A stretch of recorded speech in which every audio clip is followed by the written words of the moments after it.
Hello అందరికీ welcome back to my channel. ఇప్పుడు present ఉన్న జనరేషన్ వాళ్ళకైతే ఏజ్ లిమిట్ లేకుండా చాలామందికి వైట్ హెయిర్ అయితే వస్తుంది. అలాంటి వాళ్ళ కోసం ఇవాళ నేనైతే ఒక బెస్ట్ హెయిర్ రెమెడీ అయితే చూపిస్తా. ఇవి నేను చూపించే మొక్కలు అయితే బ్రింగ్రాజ్ మొక్కలు. ఇలా చిన్నగా ఫ్లవర్ అయితే ఉంటుంది.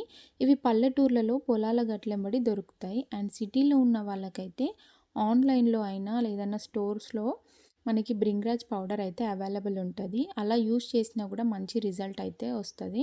అండ్ మనం ముందుగా బ్రింగ్రాజ్ మొక్కల్ని తీసుకొచ్చుకొని నీట్గా కడిగి నీడకైతే ఆరబెట్టుకోవాలి. ఆ తర్వాత చిన్న చిన్న ముక్కలుగా కట్ చేసి వాటిని అయితే మిక్సీ చేసుకోవాలి. మిక్సీ చేసుకున్న పౌడర్ని ఆయిల్లో వేసి మంచిగా మరగబెట్టుకోవాలి. దీంట్లో నేను కొంచెం వేపాకు కూడా యూస్ చేస్తున్నా. ఎందుకంటే తలలో ఏదైనా డాండ్రఫ్ ఉన్నా ఇచ్చినెస్ ఉన్నా పోతుందని చెప్పేసి వేపాకు కూడా వేసి బ్రింగ్రాజ్ మరగబెడుతున్నా. పేస్ట్‌ని ఆయిల్‌లోనే కాకుండా డైరెక్ట్‌గా హెయిర్‌కి ప్యాక్‌లా పెట్టుకున్నా గూడా మంచి రిజల్ట్ అయితే మనం చూడొచ్చు.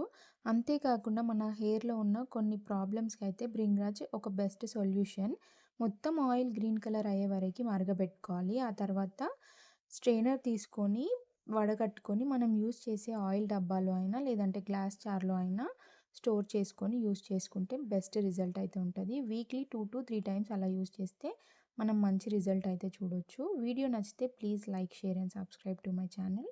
And thank you for watching my video.